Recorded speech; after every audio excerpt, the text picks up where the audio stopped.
after making the spaghetti video for Attila, there are always people who comment on, well, spaghetti lines are so bullshit, why does everyone spread their units this thin? And I made a video for Attila with the typical Attila multiplayer formation. Now, I was asked to do the same for Rome 2, and in Rome 2 it's a bit different, because on average you will have less cavalry in Rome 2 and you will have more infantry.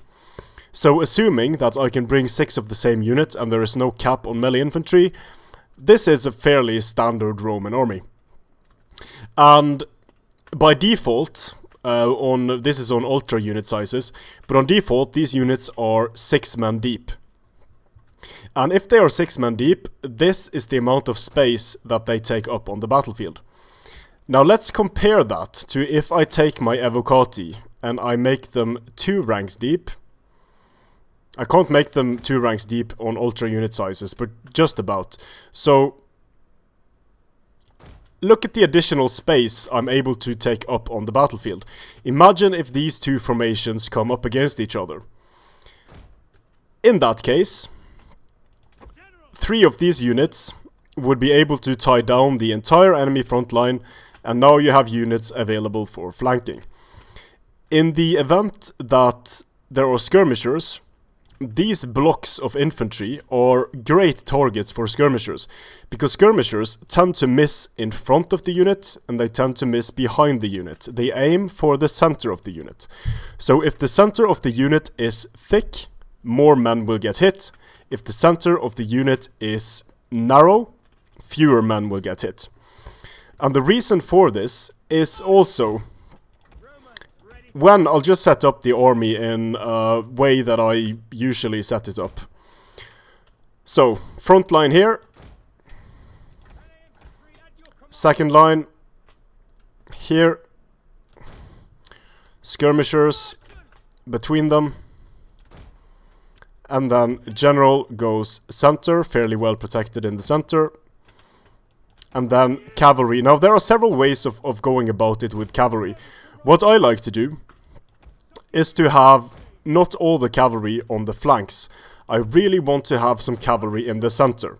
And the reason why I want to have cavalry in the center like this is because it's still close enough to be able to support on the flanks. But more importantly, I'm able to stop frontal cavalry charges. And I'm able to exploit any gaps in the enemy formation like this. It's also easier to get at skirmishers when you have your cavalry spread out across the battlefield. So, now I have created a very, very wide formation. And what this wide formation allows me to do is take up a bigger portion of the battlefield. There isn't a lot of space to maneuver on here. But more importantly, there usually isn't a lot of maneuvering in Rome 2. So, what the triple spaghetti does is it allows you, and this will be slightly different for barbarians, I'll show you why in another video, but for Rome at least, Rome wins battles if Rome is able to use its Pastati and its cheaper units to stop enemy units and then send in Evocati cohorts. That will enable Rome to do exceedingly well against enemy infantry, usually because the Romans have a lot of armor and they have a very high melee attack value. They have poor charge values. Now, secondly, what this allows you to do is it allows you to engage cheaper enemy units with Hastati. It allows you to defeat most of them. And then you're able to use the Hastati to go into the more expensive units like Tribal Warriors, Oathsworn, Sword Followers, units like that. And if they get tied down by Hastati, the Evocati cohorts will destroy them. Another thing that this allows you to defend against is the frontal cavalry charge. That can be very dangerous even to Rome. Let's say there comes a heavy horse charging in here and it wants to knock down your Evocati and then send in some mid-tier sword support. Then your Evocati is in trouble. Even if there was only Celtic warriors following the cavalry charge, it would be very dangerous for your Evocati cohorts. So what this spaghetti allows you to do is this wide frontage is going to be very easy to smash through. However, any cavalry unit that tries to charge this unit of Hastati is first going to be taking fire from Syrian archers. Secondly, it's going to be taking precursor fire from Pastati, and spread like this, they're going to be able to basically use half their ammunition load in a single volley against the enemy cavalry. Any enemy cavalry that punches through is going to be met with a secondary volley from the Evocati cohorts. So what you'll see when enemy cavalry charges into multiple lines of infantry like this is, sure, they will do some damage, but if they get in, knock down Pastati, they take precursors, they'll lose something like 20 men on the first volleys, and even more when pulling out. So this is a very good formation for defending against cavalry as well. And of course, if the first line is knocked down here, you throw your precursors, now you can use your cavalry to hit charge speed, and when you hit charge speed, your cavalry is going to be faster than the enemy cavalry, so you're going to be attacking the enemy cavalry going out in the rear. So this is one of the reasons why Spaghetti works in Rome. It allows you to stop infantry charges. It allows you to deal damage to charging cavalry. It makes you hard to outflank because there is a lot of distance to cover out here. And having multiple lines like this allows you to respond to almost any threat imaginable. So let's say that you have a chariot or an elephant, for example. Well, if the elephant chariot charges in here and starts to run down the line, it once again has to travel quite the distance to be able to wreck a lot of units. And you will always have a free unit able to throw javelins, able to throw precursors.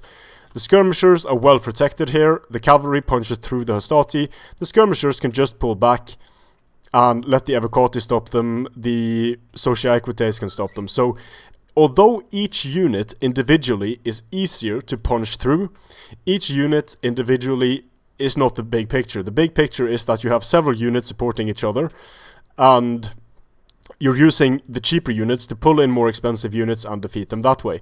Now, another thing that is perhaps the most important thing about spaghetti lines is that, let's say we have two units fighting each other here, and I've shown this in several tests, so I'm not going to show it again in a test, I'm just going to illustrate it. So these two units here, they are fighting each other. Now when they charge, this unit is going to start wrapping around the flanks. So these guys are fighting frontally, while these guys are fighting units to the side. That will count as them fighting in the flank, and even in the rear if they manage to wrap around all the way, if this is a very dense formation. And what that does is it removes defensive capabilities, it removes melee defense from the unit, to the effect that this unit is not only fighting with more men and getting more charge bonuses in, but it's also fighting against an enemy that has reduced melee attack. So what will usually happen is that the units in the center hold reasonably well, but the units on the flanks get slaughtered. The unit starts to compress, and as the combat goes on, the unit gets surrounded, and you essentially get a double envelopment by using a single unit. Now, if there was something like infantry mass that was able to push through and break cohesion in a unit, this more dense formation could be able to just push through this formation, break its center, and the flanks would be alone, the unit would be shattered, and it wouldn't be very combat effective. But since Rome 2 relies on actually killing enemy units, the unit that has the most killing power is the unit that is going to be most effective. So that this unit is 2 ranks deep against this infantry unit, it just doesn't matter at all in terms of making it less effective. It makes it more effective. And another thing, the precursors thrown from this unit, the precursors are going to cause significant casualties. The precursors here, more of the precursors are going to miss. So the game mechanics dictate that spaghetti is the most effective way of using infantry.